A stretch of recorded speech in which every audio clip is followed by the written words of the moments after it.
Okay, चलिएगा। Good, great of you, great of you, great. ये सारी चीजें हैं इसके अंदर, राइट? हम अग्री कर रहे हैं इस पॉइंट पर कि स्टेम सेल्स हैं। स्टेम सेल्स किस तरीके से काम कर रहे हैं?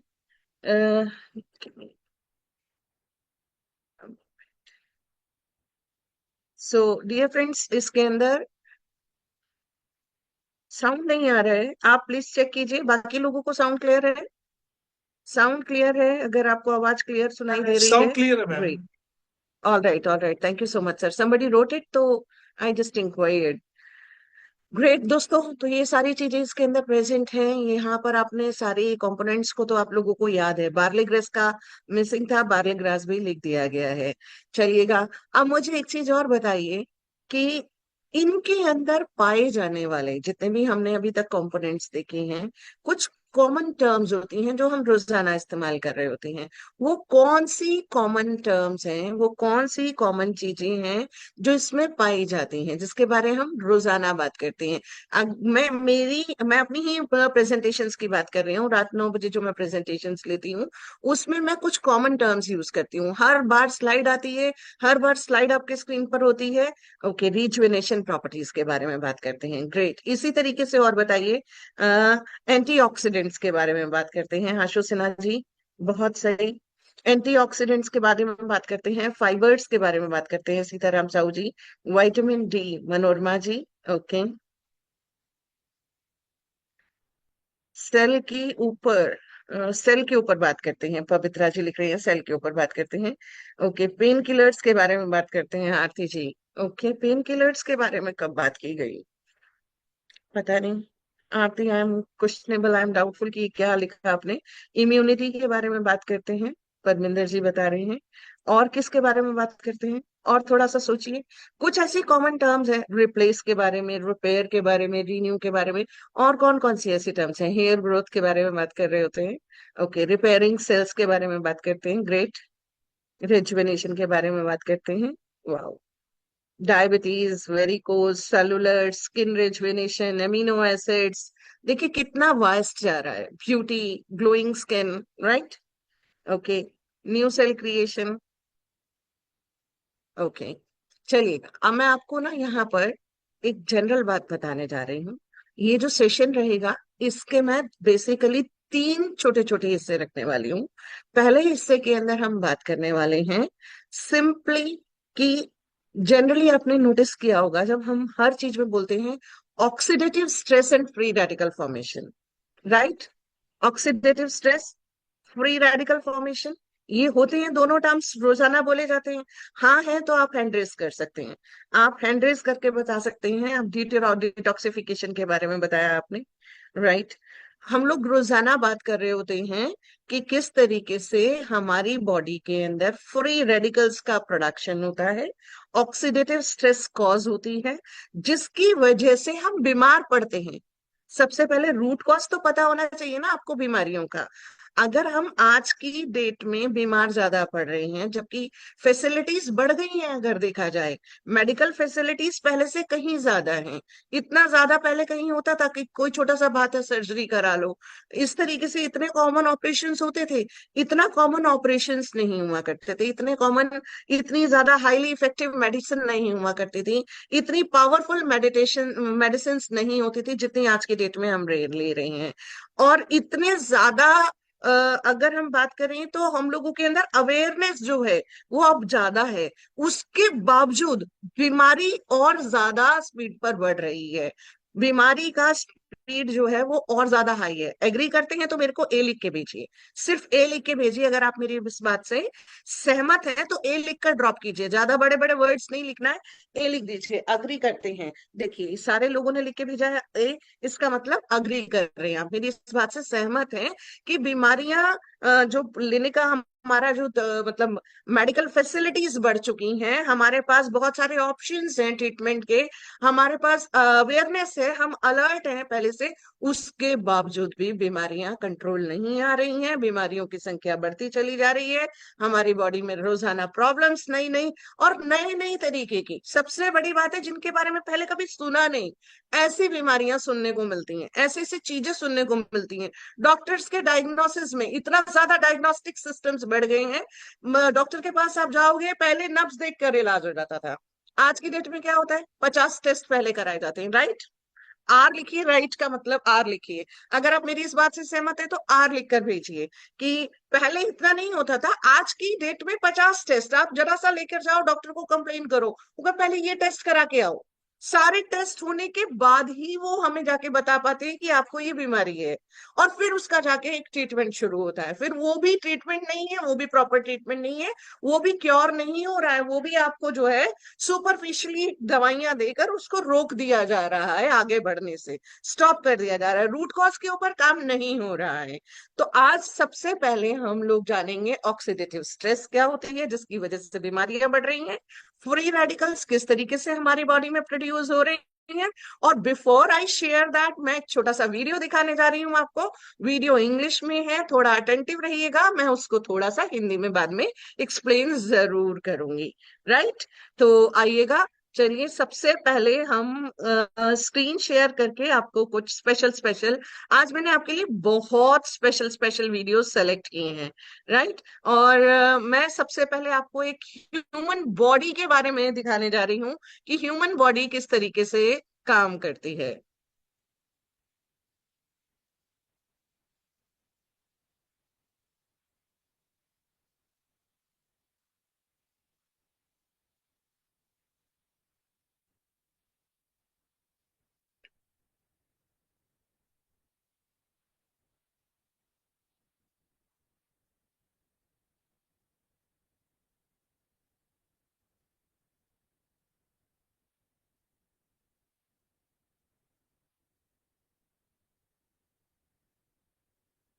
रचना, शक्तिशाली मांसपेशियां, सहायक कंकाल, महत्वपूर्ण परिसंचरण प्रणाली और जटिल तंत्रिका नेटवर्क सभी मिलकर काम करते हैं। हर जीवन के आंदोलन को शक्ति देते हैं, जो हमें हर दिन जीने की अनुमति देता है। मानव शरीर की जटिल संरचना, शक्तिशाली मांसपेशियां, सहायक कंकाल, महत्वपूर्ण परिसंचरण प्रणाली और जटिल तंत्रिका नेटवर्क सभी मिलकर काम करते हैं। हर जीवन के आंदोलन को शक्ति देते हैं, जो हमें हर दिन जीने की अनुमति देता है। मानव शरीर की जट देखा दोस्तों, ये एक बॉडी जो है, ये कितने सारे डिफरेंट सिस्टम से मिलकर बनी है। एक आपका पूरा का पूरा एक स्केलेटन अलग दिखाया है, एक नर्व सिस्टम अलग दिखाया है जिसमें पूरा का सिर्फ नर्व स्केलेटन है। पूरी बॉडी के अलग अलग पार्ट्स मिलकर कंपोज होकर किस तरीके से ये बॉडी बना रहे हैं, इसको एक बार फिर से गौर से देखिएगा, क्योंकि आज हम ना इनके बेसिक रूट कॉजेस के ऊपर काम करेंगे। रूट कॉजेस के ऊपर वर्क करेंगे, फिर हम अपने प्रोडक्ट के बारे में आएंगे, आपको प्रोडक्ट की अंडरस्टैंडिंग इजली हो जाएगी। दिल संरचना, शक्तिशाली मांसपेशियां, सहायक कंकाल, महत्वपूर्ण परिसंचरण प्रणाली और जटिल तंत्रिका नेटवर्क सभी मिलकर काम करते हैं। हर जीवन के आंदोलन को शक्ति देते हैं, जो हमें हर दिन जीने की अनुमति देता है। मानव शरीर देखा आपने? Okay, give me a moment, मैं और स्क्रीन शेयर करके और कुछ चीजें आपसे शेयर करने जा रही हूँ। को शक्ति देते हैं, जो हमें हर दिन जीने की अनुमति। मानव शरीर की जटिल संरचना, शक्तिशाली मांसपेशियां। Second video is also similar kind, लेकिन ये थोड़ा सा डिफरेंट है। आप इसमें बॉडी के इंटरनली किस तरीके से हमारी स्किन की जो स्किन है, क्योंकि स्किन डिजीजेस के ऊपर इसके रिजल्ट्स बहुत इफेक्टिव हैं, तो स्किन की कितनी लेयरिंग्स हैं, स्किन किस तरीके से काम कर रही है, इसके ऊपर एक छोटा सा ग्लिम्स देखिए।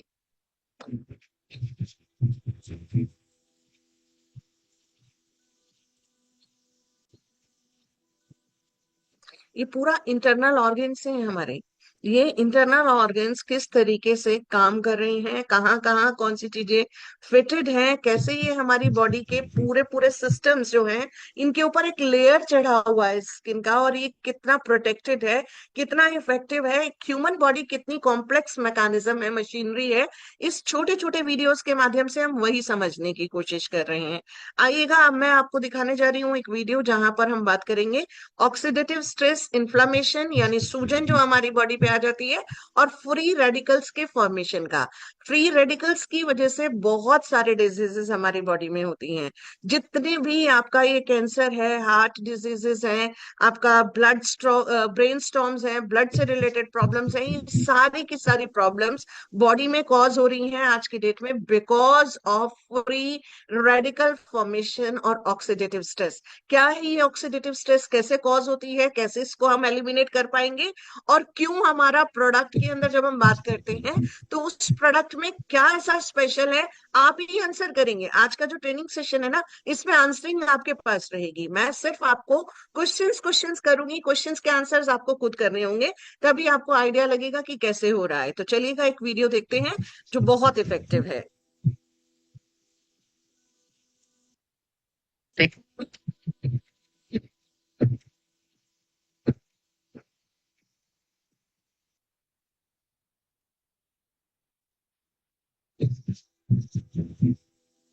Have we had so much opportunity to live a healthy life?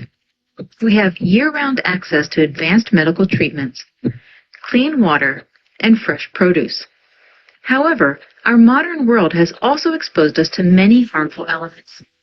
Environmental toxins, processed foods, stress, and drugs all take a toll on the body.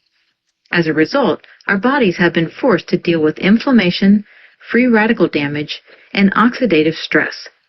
In this lesson, we will discuss these factors and how they impact your health.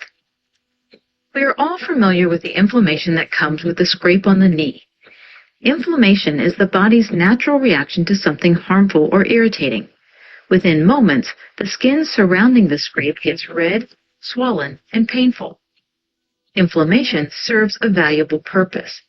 It's an early and necessary step in the healing process. In the case of an accident or injury, it typically runs its course and all signs disappear within a few days. However, inflammation can occur inside the body. This type of inflammation can be chronic and systematic. For example, the linings of the blood vessels can become inflamed throughout the body.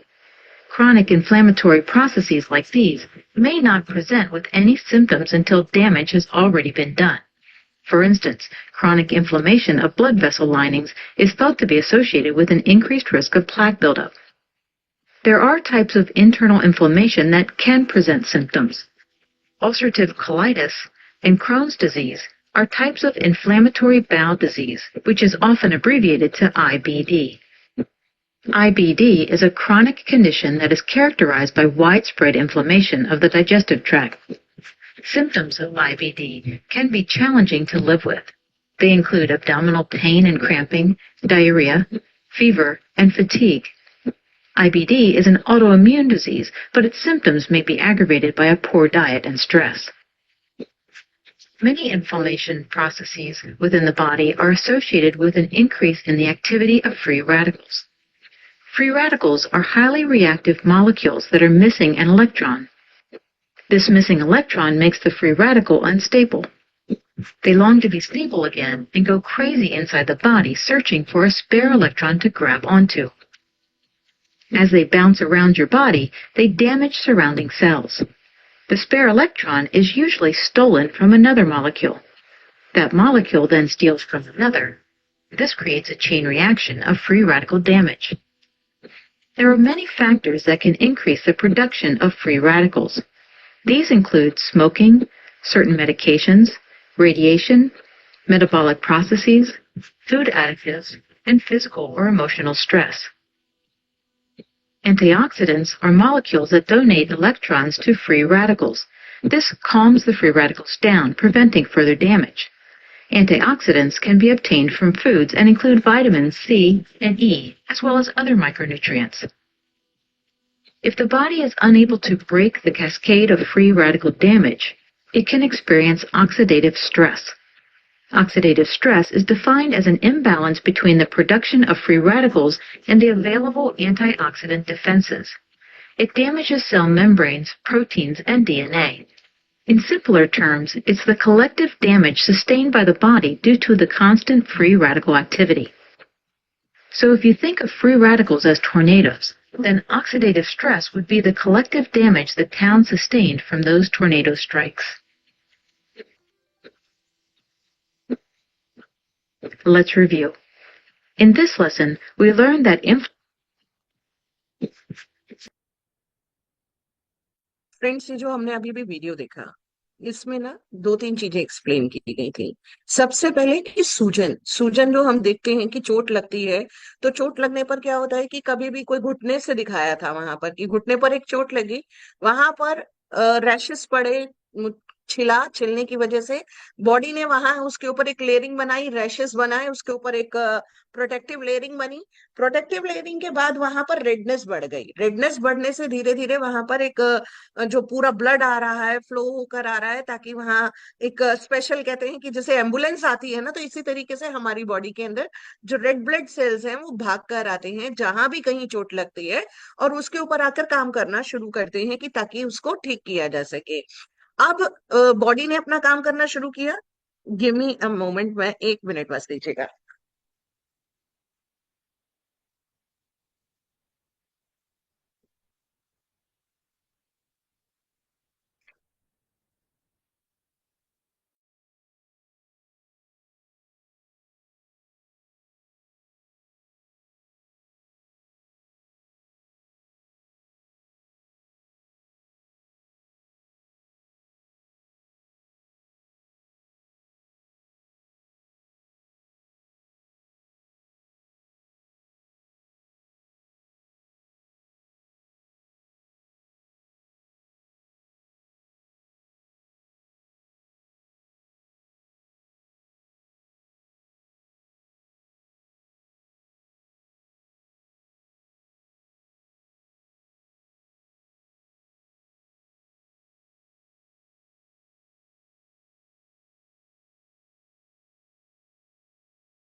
जब हमने सूजन देखा, तो सूजन सिर्फ external नहीं होती, सूजन इंटरनल भी होती है। हमारी ब्लड की जो वेसल्स हैं उसके ऊपर भी सूजन होती है, हमारे इंटरनल ऑर्गन्स के ऊपर भी सूजन आ जाती है। और ये सूजन किस लिए आती है? क्योंकि ये सूजन जो है ना, देखिए, दो चीजें जो मैं आपको बताने जा रही हूँ। ना तो बुखार कोई बीमारी होती है, और ना ही सूजन कोई बीमारी है। ना तो सूजन कोई बीमारी है, ना ही बुखार कोई बीमारी है। ये दोनों सिम्टम्स हैं किस चीज के? कि हमारी बॉडी का कोई ना कोई इंटरनल ऑर्गन, कोई ना कोई इंटरनल ऑर्गन जो हमारी बॉडी में, उसके ऊपर कोई ना कोई इम्पैक्ट आया हुआ है, यानी वो सफर कर रहा है, वो परेशान है, वो तकलीफ में है।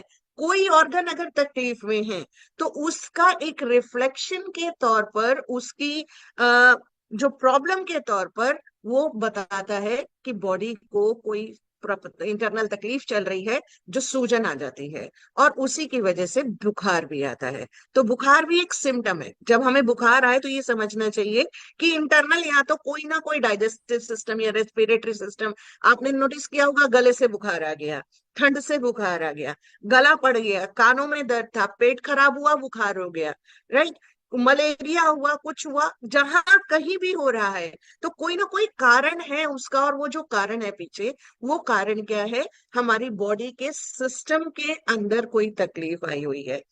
तकलीफ आती है फ्री रेडिकल्स के फॉर्मेशन की वजह से। फ्री रेडिकल्स हमने अभी अभी देखा, एक ऐसा रेडिकल रहता है जो बहुत रिएक्टिव है, जो बहुत हाईली एनर्जेटिक है, क्योंकि उसके अंदर इलेक्ट्रॉन की कमी है। उसके पास इलेक्ट्रॉन की कमी है, तो वो इलेक्ट्रॉन की तलाश में, जो कोई भी नेक्स्ट मिला उससे उसने इलेक्ट्रॉन को बटोर लिया। अब वो अगले को, अगले को, अगले को, इस तरीके से एक चेन रिएक्शन शुरू हो जाती है। और जब तक बहुत लंबे समय तक अगर हमारी बॉडी में एंटीऑक्सीडेंट्स की भरपाई ना हो रही हो, हमारे को बॉडी में एंटीऑक्सीडेंट्स ना भरपूर तरीके से मिल रहे हो, तो हमारी बॉडी में ऑक्सीडेटिव स्ट्रेस बनने लगती है। और ऑक्सीडेटिव स्ट्रेस की वजह से हमारे को इंटरनली बहुत सारी बीमारियां, जैसे कि हार्ट अटैक, जैसे कि आपका कैंसर, जैसे आपका ब्लड के सर्कुलेशन के अंदर प्रॉब्लम, आपकी स्किन की प्रॉब्लम्स होना, आपके ब्रेन के अंदर प्रॉब्लम होना, ये सारी की सारी प्रॉब्लम्स वहीं से जनरेट होती हैं और वहीं से आगे बढ़ रही होती हैं। इतना क्लियर है? क्लियर है तो सी लिख के भेजिए।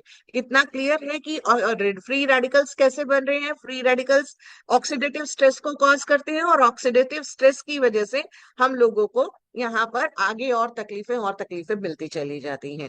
तो ये सारा एक के पीछे एक, कहते हैं ये रिएक्शन होता है, जैसे केमिस्ट्री के अंदर एक रिएक्शन होता था कि एक चीज की शुरुआत हुई, एक के बाद एक के बाद एक एक्टिविटीज होती चली गई। तो इसी तरीके से ये सारी की सारी एक्टिविटीज एक के बाद एक होती चली जा रही हैं, जो प्रॉब्लम में आ रही हैं। अब आपने अभी अभी देखा कि एंटीऑक्सीडेंट्स अगर हमें चाहिए तो वो हमें मिलते हैं फ्रेश फ्रूट से, वो मिलते हैं हमें वेजिटेबल से। कितने लोग यहाँ पर रॉ वेजिटेबल्स, कच्ची सब्जियां और कच्चे सलाद रेगुलर खाते हैं? अगर आप बिल्कुल रेगुलर खाते हैं तो आप मुझे आर लिख कर भेजिए। बिल्कुल रेगुलरली, अगर आपकी डाइट के अंदर बिल्कुल रेगुलरली, बिना किसी गैप के, बिना कुछ मिस किए, आपने भरपूर मात्रा में सलाद लेते हैं, कच्ची सब्जियां लेते हैं, तो आप आर लिखकर भेज सकते हैं। देखिए मैंने यहाँ देख रही हूँ, जिस स्पीड से हमारे बाकी सारे आंसर्स आ रहे थे उस अकॉर्डिंग आर नहीं आ रहा है। यानी यहाँ पर बहुत ही कम लोग ऐसे हैं जो इस चीज का खास ख्याल रख पा रहे होते हैं। रॉ वेजिटेबल्स हम लोग नहीं ले रहे होते हैं। जनरली हमारी जो टेस्ट बड्स है ना इंडियंस की, वो हाईली डेवलप्ड है। हमें मसालेदार सब्जियां चाहिए, हमें चटपटा, अगर सब्जी भी बनाना है तो उसको भी प्रॉपर तरीके से फ्राई कर कर बनाना है। फूड्स अगर हमें खाने हैं, और कितने लोग यहाँ पर जंक फूड्स खाते हैं? जंक फूड्स खाते हैं, जे लिखकर भेजिए। जंक फूड्स होते हैं आपके pizza, pasta, momos, right, fried items नहीं खाते हैं? Oh God, great of you. Junk foods खाते हैं तो जे लिखिए, नहीं तो एन लिख दीजिए, वाकई ठीक बात है। जे या एन, जंक फूड्स। अगर हम जंक फूड्स खा रहे हैं, अगर हम फ्राइड फ्रूट्स खा रहे हैं, हम अगर इस तरीके से ले रहे हैं, तो हमें लिखना है। सब खाते हैं, कोई भी कोई एक्सेप्ट करे या ना करे, लेकिन ये नो नो लिख तो रहे हैं सब लोग। लेकिन ऐसा बहुत बहुत रेयर रह गया है कि अगर हम पास्ता हो, बर्गर हो, पिज्जा हो, मोमोज हो, चाउमीन हो, नूडल्स हो, मैगी है आपके, और क्या क्या नाम लिया जाए, सारी चीजें, ये चिली पटाटोज, मोमोज, राइट, इस तरीके के फूड्स, फ्राइड फूड्स सब लोग खा रहे होते हैं। अब बेसिकली ये क्या कर रहे हैं हमारी बॉडी के अंदर जाकर? ये बॉडी के अंदर जाकर बॉडी को बीमारियां दे रहे हैं।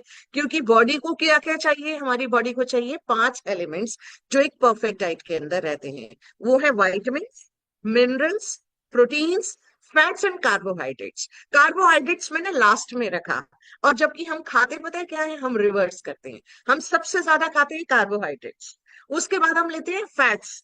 विटामिन और मिनरल जिसको मैंने सबसे पहले लिखा, वो विटामिन और मिनरल्स तो हमारी गिनती में नहीं आते, क्योंकि वो हमें लगता है कि ये बॉडी को ऑटोमेटिकली मिल जाएंगे। दोस्तों, हमारी बॉडी के अंदर ना तो विटामिन स्टोर होते हैं, ना मिनरल स्टोर होते हैं। विटामिन और मिनरल्स का स्टोरेज नहीं है। कोई कोई मिनरल, जैसे हमारे को आयरन की रिक्वायरमेंट रहती है, आयरन हमारी बॉडी के अंदर रहता है, आयरन के हमारे बॉडी के अंदर बफरिंग होती है, राइट। लेकिन कुछ ऐसे हैं जैसे मैग्नीज है, स्ट्रोंशियम है, जैसे हमारे को कैल्शियम की डिपोजिशन हमारी बॉडी में है।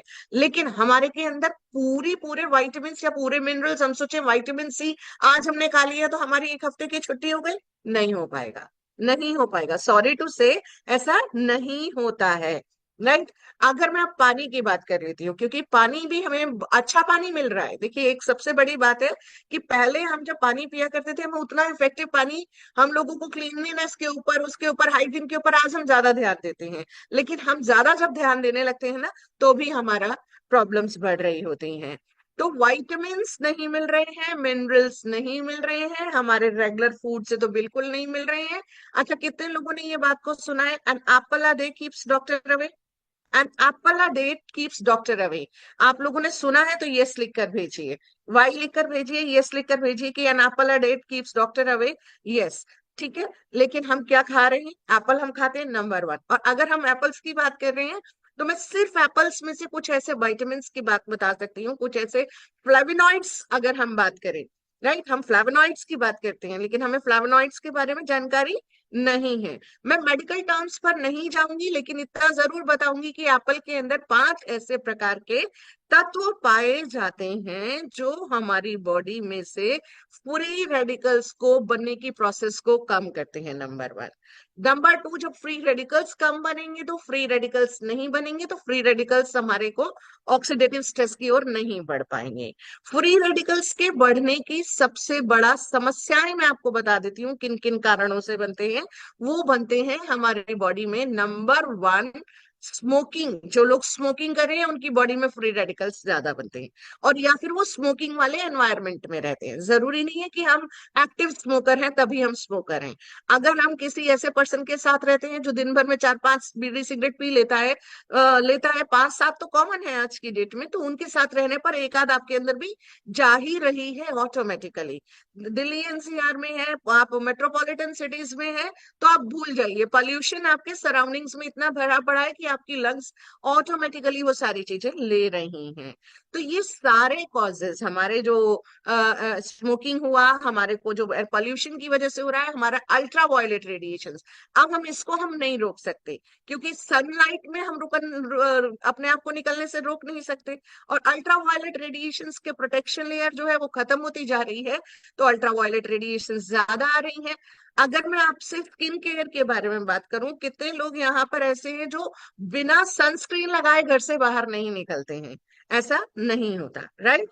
सनस्क्रीन हम लोग नहीं लगा रहे होते, तो ऐसे केस में क्या हो रहा है, हमारी बॉडी जो है, हमारी स्किन जो है, वो फुल एक्सपोज्ड हो जाती है अल्ट्रावायलेट रेडिएशन से, जिसकी वजह से काम प्रॉब्लम में आते हैं। तो अब इनका सोल्यूशन क्या है? सोल्यूशन लिख के भेजिए मुझे। इस सब समस्याओं का समाधान है क्या?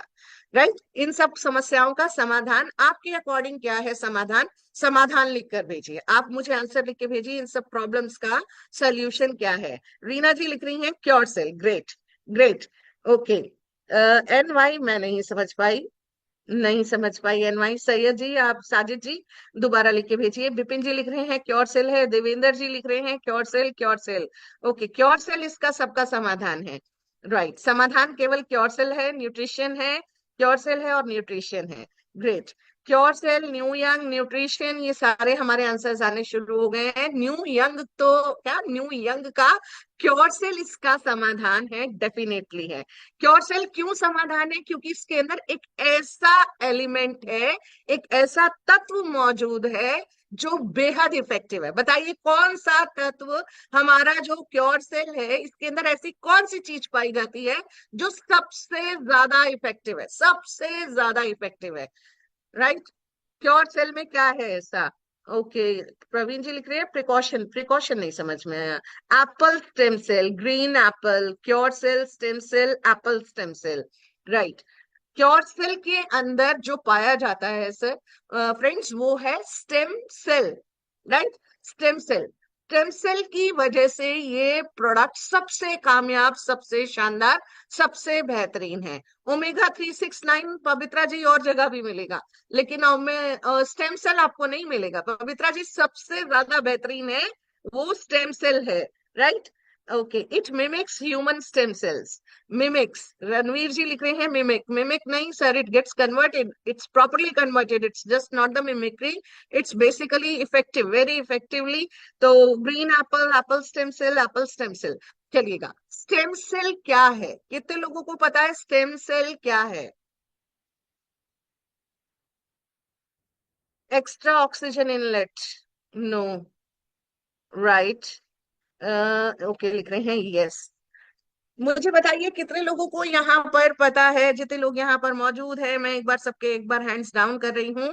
और अब मुझे बताइए आप लोग कि कितने लोगों को यहाँ पर इस बात का पता है कि जो स्टेम सेल है वो क्या है? स्टेम सेल क्या है? ओके, झाला जी मैंने आपको अनम्यूट करने का ऑप्शन दिया, बताइए क्या है स्टेम सेल?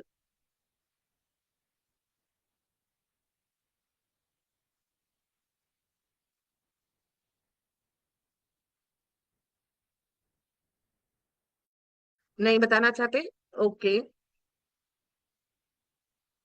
नरेंद्र जी लिख रहे हैं stem cells are unique cells in the body with the remarkable ability to develop into various specialised cell types as muscle cells, brain cells, blood cells, okay, देखिए, great great Narendra ji, perfect answer, perfect answer Narendra ji का answer. Okay, powerful cell regenerate our cells. चलिए, मैं आपको बता देती हूँ stem cell क्या है। अगर ओरिजिनल एक शब्द में बताऊं आपको, तो स्टेम सेल एक ऐसा सेल है जिसके पास ना तो कोई स्पेशल फंक्शन, कोई फंक्शन स्पेशल नहीं है, और ना ही कोई स्पेशल स्ट्रक्चर है। ना तो उसका कोई अपना रूप रंग है, ना आकृति है, ना रूप रंग है, ना आकृति है, ना ही उसका कोई स्पेसिफिक काम है। भाई ये क्या बात हुई, ये कौन से शब्द हुए स्टेम सेल को डिफाइन करने के, कि जिसके पास ना तो अपना रूप रंग है, ना अपनी आकृति है, ना अपनी कोई संरचना है, ना ही उसके अपना कोई स्पेसिफिक फंक्शन है। फिर ये स्टेम सेल इतना पावरफुल कैसे हो सकता है? राइट, बहुत बड़ा क्वेश्चन है ये। तो मैं आपको बताती हूँ, स्टेम सेल के अंदर एक बेहद खास क्वालिटी है। पता है क्या क्वालिटी है?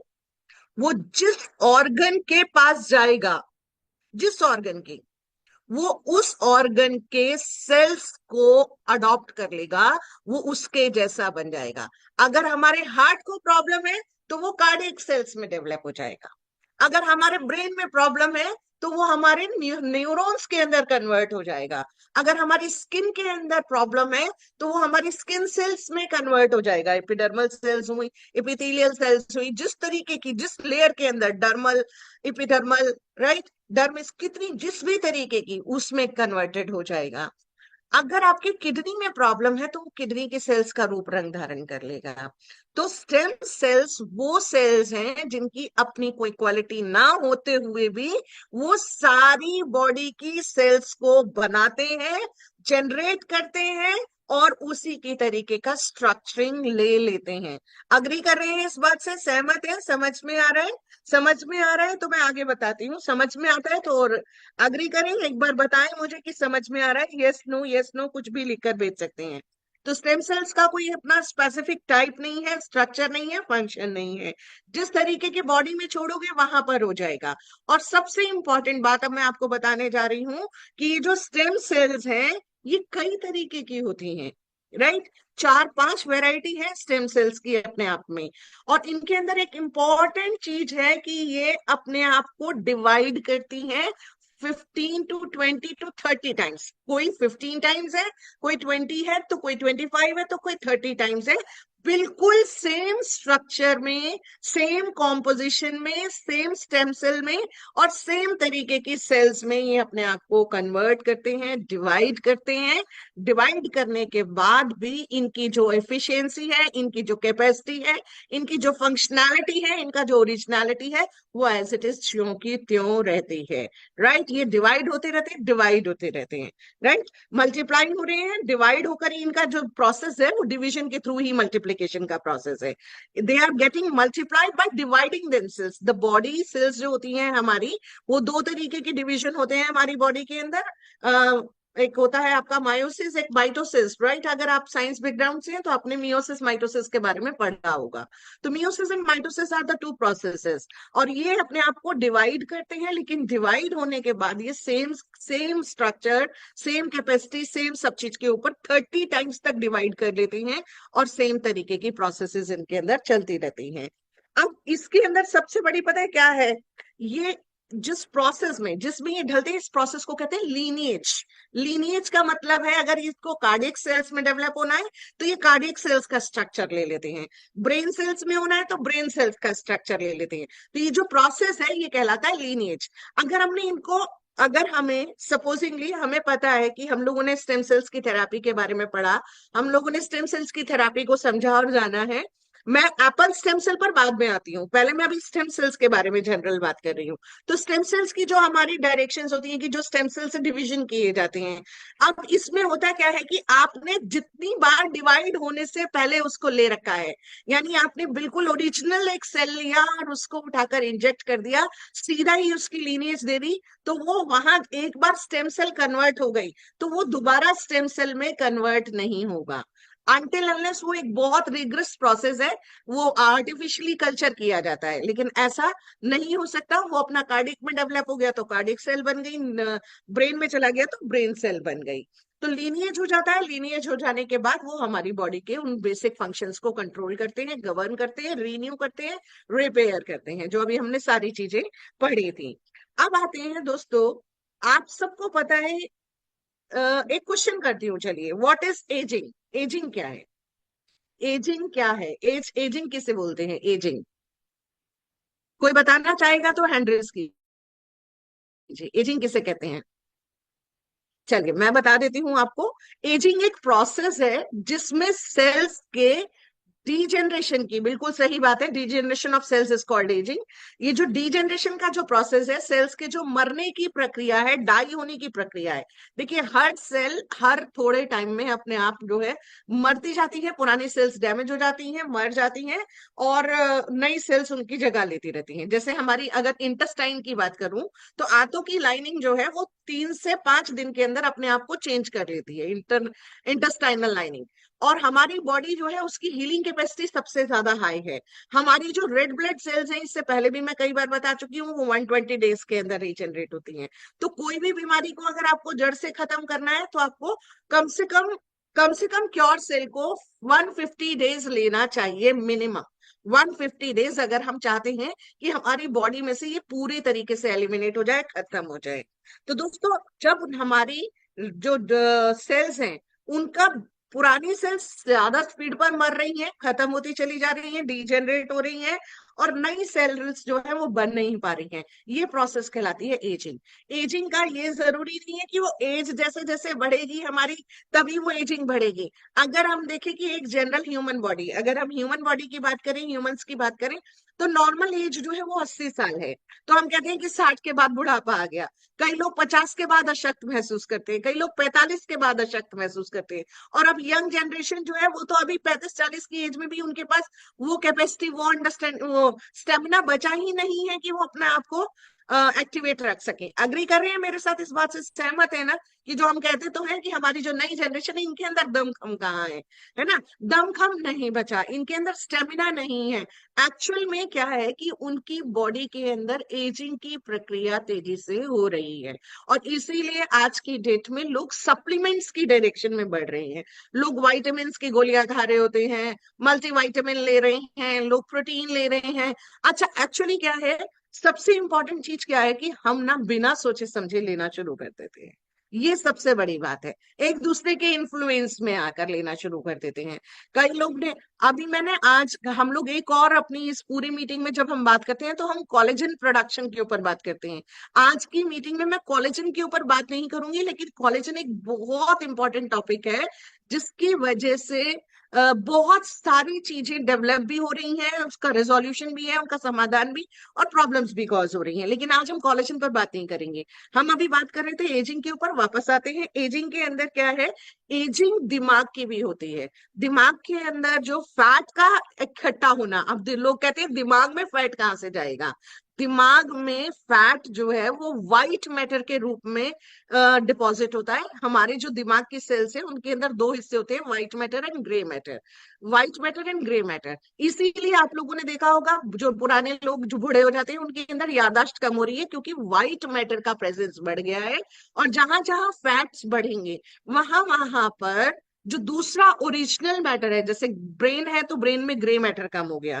हमारी बॉडी है, किडनी के अंदर फंक्शनैलिटी खत्म हो गई। हार्ट है, हार्ट के अंदर भी हमारे जो जमा हो जाते हैं फैट्स, जिसकी वजह से हार्ट अटैक्स वगैरह होते हैं। तो ये जो मैटर का डिपोजिशन हो रहा है, स्टेम सेल्स इस मैटर के डिपोजिशन को कम करती है, और स्टेम सेल्स उनके अंदर से वो लेयरिंग को हटाने में, उसको फिल्टर करने में हेल्प करती है। इसीलिए स्टेम सेल्स रिजुविनेशन का काम करती है, रिवाइव करती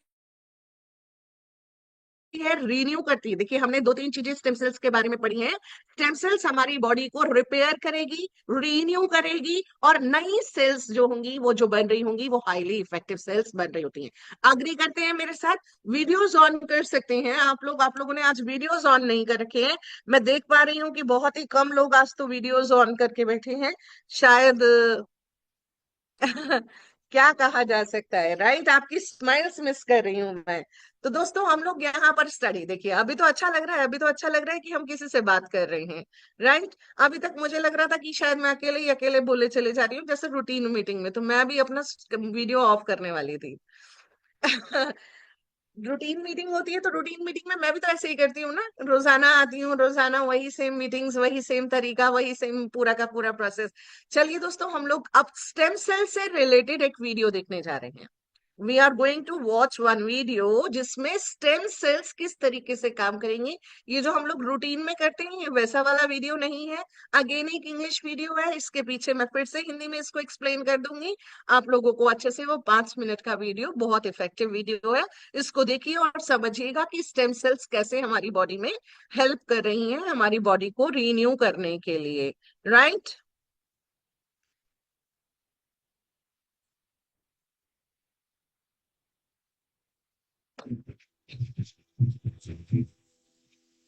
मानव शरीर की जटिल संरचना, शक्तिशाली मांसपेशियां, सहायक कंकाल, महत्वपूर्ण परिसंचरण प्रणाली और जटिल तंत्रिका नेटवर्क सभी मिलकर काम करते हैं। You are हर an जीवन के organized mass आंदोलन of को 30 शक्ति trillion देते हैं जो cells, हमें हर but दिन these जीने cells की are in अनुमति constant देता है। flux. मानव शरीर की Nearly 330 million new cells replace old cells in your body every day. Your intestinal lining renews itself every 3 to 5 days. Red blood You are an organized mass of 30 trillion cells, but these cells are in constant flux. Nearly 330 million new cells replace old cells in your body every day.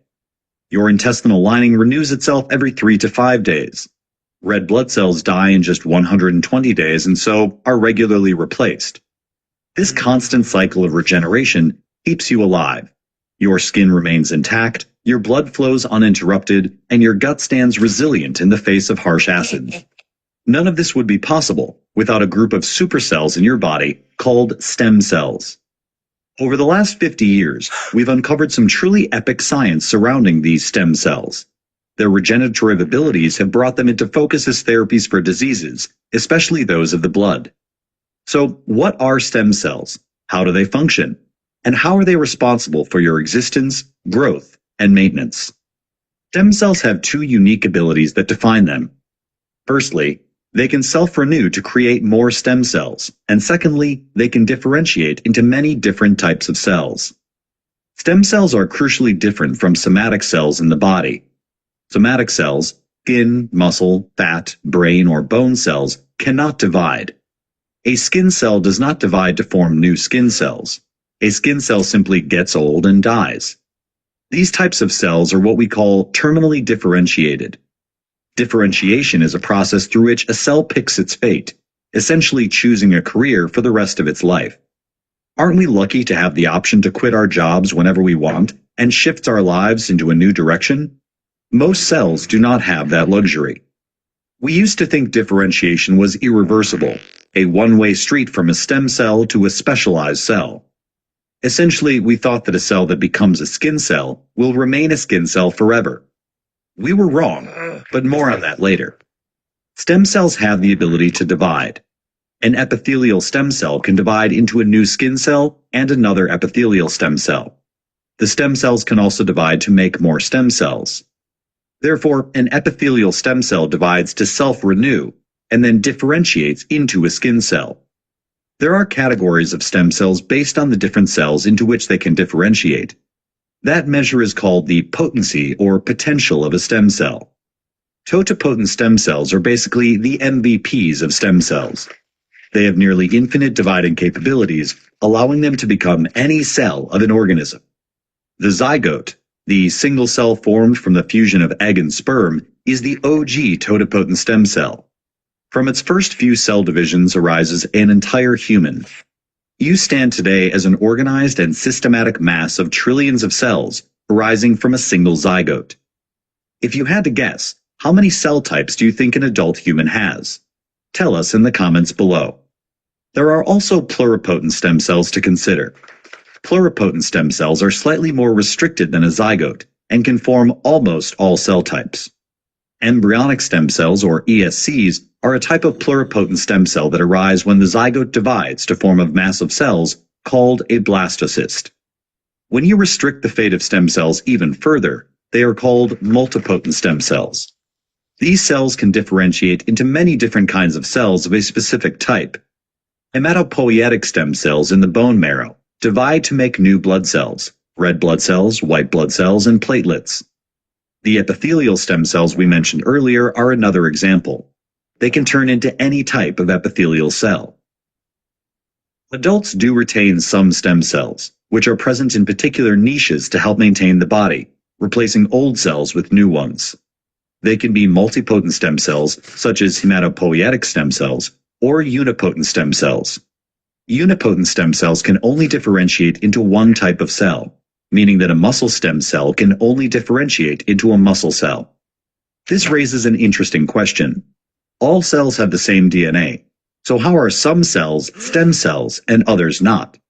And as mentioned earlier, cell differentiation was assumed to be irreversible, but is that really true? Yes, cells all have the same DNA, but not all cells express all the genes. Genes are small sections of information in the DNA. Our more detailed video on DNA explains how the molecule works within a cell. Click the link in the top right corner to learn more. In brief, proteins in the cell read the information in a gene and convert that information into proteins the cell needs. The genes that are turned into proteins are the genes that are expressed. The cells switch off certain genes and are therefore not turned into proteins. We say that those genes are not expressed. Thus, a skin cell will only express genes such as the gene for keratin, while a muscle cell won't express that gene at all. In stem cells, this change in gene expression hasn't happened yet, and only occurs when the stem cell specializes. In 2006, researchers Shinya Yamanaka and Kazutoshi Takahashi did something researchers once thought impossible. They managed to convert a skin cell back into a pluripotent stem cell. They discovered 4 genes that controlled. So friends, I think ये यहीं तक video जो था वो बहुत effective और काम का था, क्योंकि इससे आगे का वीडियो थोड़ा अलग डायरेक्शन में जा रहा है, राइट? तो हम वापस आते हैं, समझते हैं। अभी जो हम लोगों ने वीडियो देखा, इस वीडियो के अंदर एक बहुत इंपॉर्टेंट बात को समझाया गया कि स्टेम सेल्स जो हैं वो तो अपने आप को कन्वर्ट कर रहे हैं, मसल स्टेम सेल्स अलग रहती हैं। आपने अभी अभी नोटिस किया होगा कि हर इंटेस्टाइनल स्टेम सेल्स अलग हैं। अब इंटेस्टाइनल स्टेम सेल से इंटेस्टाइनल स्टेम सेल्स डेवलप हो सकती हैं, मसल स्टेम सेल से muscle stem cells further develop हो सकती हैं, लेकिन जो बेसिक स्टेम सेल था जिससे सारी सेल्स डेवलप हो सकती हैं, वो हमारी बॉडी के अंदर एम्ब्रियोनल कॉर्ड के अंदर प्रिजर्व रहता है। इसीलिए एम्ब्रियोनल कॉर्ड को प्रिजर्व करके बहुत सारी बीमारियों के सॉल्यूशंस निकाले जा सकते हैं स्टेम सेल्स के थ्रू। अब आता है क्वेश्चन कि क्योर सेल जो है वो इतना इम्पैक्टफुल या इतना इम्प्रेसिव क्यों है? क्योंकि इसके अंदर प्रेजेंट, पता है क्या है? इसके अंदर प्रेजेंट है apple, right? Apple stem cell, red grape stem cells. अब एप्पल स्टेम सेल्स और रेड ग्रेप स्टेम सेल्स की ऐसी क्या खास फीचर है जो इसको इतना यूनिक, इतना स्पेशल, इतना डिफरेंशिएटेड बना दे रहा है कि ये इतना ज्यादा इम्पैक्टफुल है? जानना स्पेशलिटी है जो कि इतना डिफरेंशिएटेड है कि ये हमारी बॉडी में पाए जाने वाले जो नेचुरल एम्ब्रियोनिकल कॉर्ड के अंदर स्टेम सेल्स हैं उससे भी ज्यादा इम्पैक्टफुल है, क्योंकि ये हमारी बॉडी में हर तरीके की सेल ग्रोथ को बना सकता है, रिन्यू कर सकता है, रिवाइव कर सकता है, रिपेयर कर सकता है, ऑर्गेनाइज कर सकता है। तो दोस्तों, इसके लिए मैं आपको बताना चाहती हूँ एक नॉर्मल एप्पल और एक जो अपना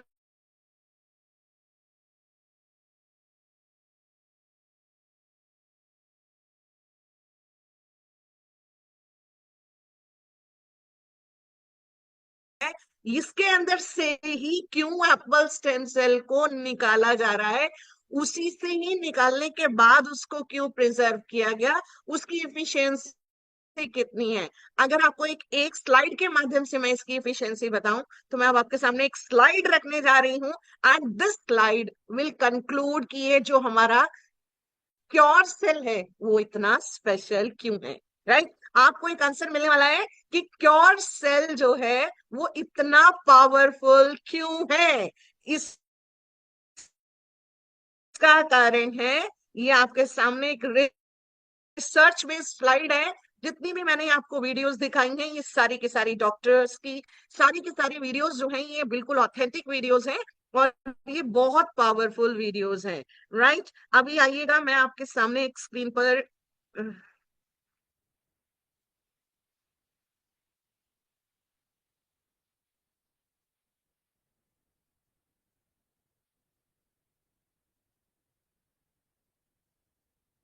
गिव मी अ मोमेंट।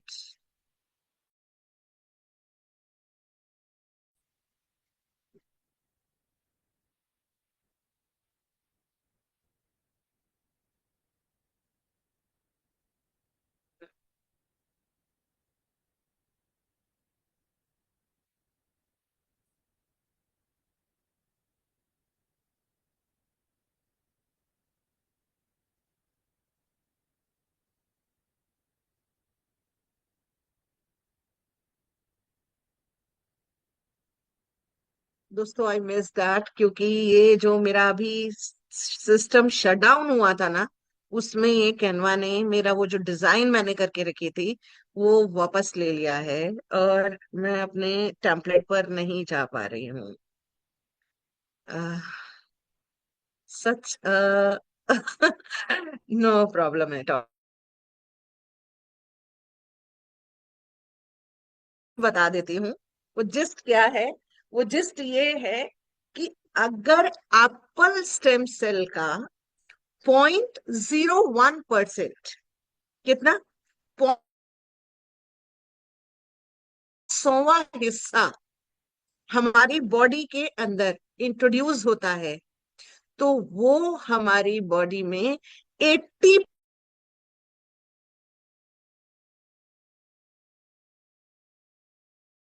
करता है, जो हमारी बॉडी के अंदर स्टेम सेल्स के बनने की प्रोसेस को करता है। तो कैन यू अंडरस्टैंड कि अगर सिर्फ 0.1% एप्पल स्टेम सेल हमारी बॉडी के अंदर इंट्रोड्यूस कर दिया जाए, छोड़ दिया जाए, सिर्फ 0.01, यानी एप्पल स्टेम सेल का 1/100वां हिस्सा, और वो 60% तक हमारी बॉडी के फंक्शंस को एक्सेलरेट कर देगा। तो सोच के देखिएगा, जो हमारा क्योर सेल है, इसका तो मेन,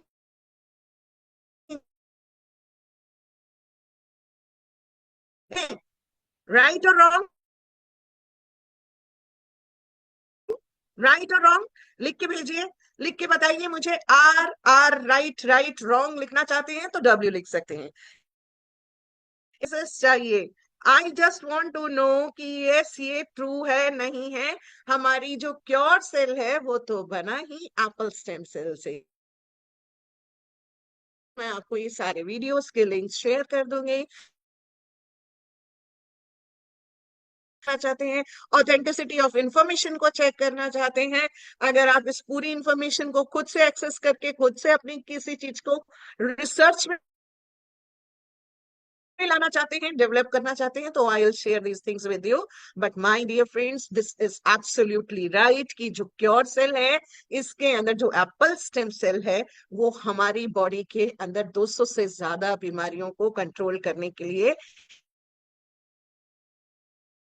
सिर्फ लास्ट के 2 मिनट्स 3 मिनट्स आपसे और लेना चाहूंगी, क्योंकि मैं बताना चाहती हूँ एक और टर्म को, और इस टर्म का नाम है fortification, fortified, loaded, fully loaded, overloaded जिसे कह सकते हैं, एक्स्ट्रा लोडेड कहते हैं। जब आप चीज वो खाते हैं ना, पिज्जा, कितने लोगों को जब पिज्जा खाने जाते हैं तो एक्स्ट्रा चीजी पिज्जा ऑर्डर करना पसंद है, लोडेड विद एक्स्ट्रा चीज, ऊपर से एक्स्ट्रा एक्स्ट्रा चीज लगाकर, टॉपिंग्स लगाकर।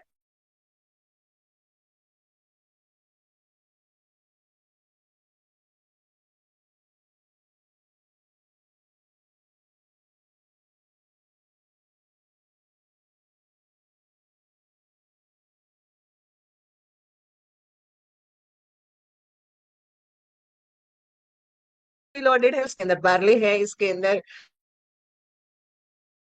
ये सारे देखिए, जब हम एक एक पीपीटी के हम स्लाइड्स के थ्रू चलते हैं, तुम पर सेंसर रोल देखोगे, ऑक्सीडेटिव स्ट्रेस, अल्ट्रावायलेट रेडिएशन से प्रोटेक्शन, और आपको वो आपको एंटी एजिंग प्रॉपर्टीज रखता है, राइट। जहां आएगा एंटी एजिंग आएगा, जहां आप स्लाइड पर देखोगे एंटी ऑक्सीडेटिव प्रॉपर्टीज आएगा, फ्री रेडिकल के प्रोटेक्शन को आएगा, और साथ में आएगा इसके विटामिन सी है, विटामिन ई है, विटामिन ए है, विटामिन बी है, कैरोटेनॉइड्स हैं, पॉलीफेनॉल्स हैं, फ्लेवोनॉइड्स हैं, यही सारी चीजें हैं।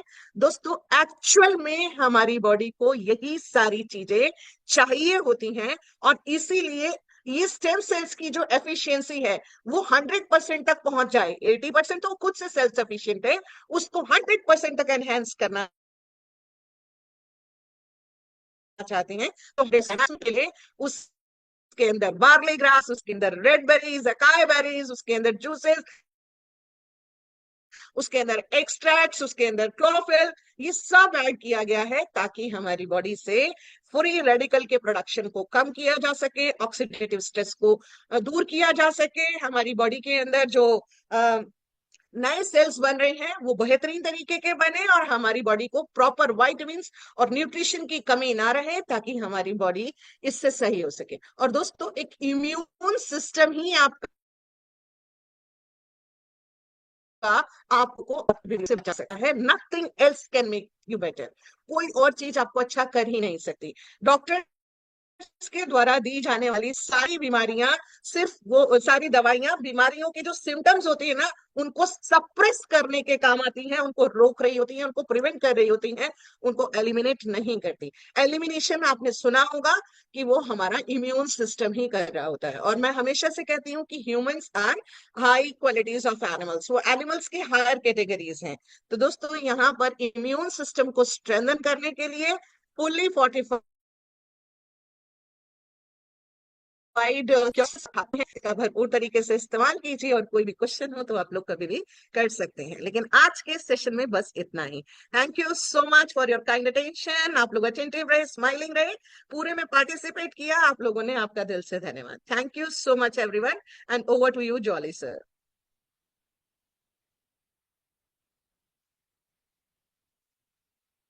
Jolly sir, thank are you, you there? Thank you ma'am, thank you, बहुत बहुत धन्यवाद। मैं बहुत ही, देखिए, बहुत क्रिटिकल जगह में खड़ा हूँ और पूरी मीटिंग मैंने सुनी है, खाली प्रोडक्ट देख रहा था और चीजें समझ रहा था।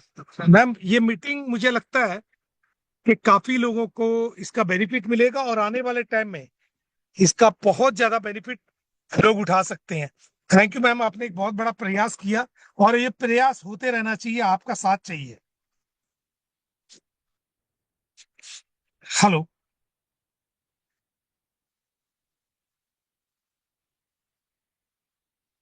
Yes sir, your voice is clear.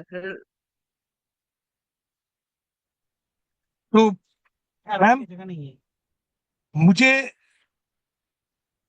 एक चीज से बहुत अच्छी लगी इसके अंदर, कि आपने सिर्फ प्रोडक्ट नहीं बताया, ये बीमारी होती कैसे है, कैसे इसके अंदर इतने सारी प्रॉब्लम्स आ जाती है मानव शरीर में, ये जो चीजें बताई है ना, ये इसका फायदा बहुत लंबा जाने वाला है। प्रोडक्ट के बारे में तो हर कंपनी बता देती है कि ऐसे प्रोडक्ट है, ऐसे प्रोडक्ट है, लेकिन ये प्रोडक्ट हमारे शरीर पर कैसे आने वाले टाइम में रिजल्ट देगा, इसका बहुत बड़ा इफेक्ट आएगा। इसके लिए आपका बहुत बहुत धन्यवाद, कोटि कोटि नमन आपको। और ये मीटिंग हमारे लोग कह रहे हैं, thank you ma'am for regarding about knowledge, और लोग ये भी कह रहे हैं कि नेक्स्ट मीटिंग कब है।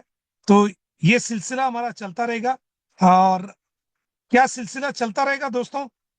मैं एक बार हैंड रेस करवा कर देख लूं, क्या ये सिलसिला चलता रहना चाहिए? Okay okay okay okay, good good good good good, बढ़ते जा रहे हैं। क्या ये, यस यस यस, लोगों ने यस कर कर कह दिया। तो मैम थैंक यू, आपका बहुत बहुत धन्यवाद। आपका, आपकी इसी ब्लेसिंग के साथ लोगों की लाइफ में बहुत बड़ा बदलाव आ जाएगा, और लोग काफी आगे बढ़ेंगे, काफी चेंजेस आएगा, इसमें आपका बहुत बड़ा हाथ होगा। थैंक यू मैम आपका, और आशा करता हूं कि अगली बार हम लोग और भी आगे आगे आगे और बहुत कुछ सीखेंगे मैम से। थैंक यू मैम, आपका जितना भी धन्यवाद किया जाए वो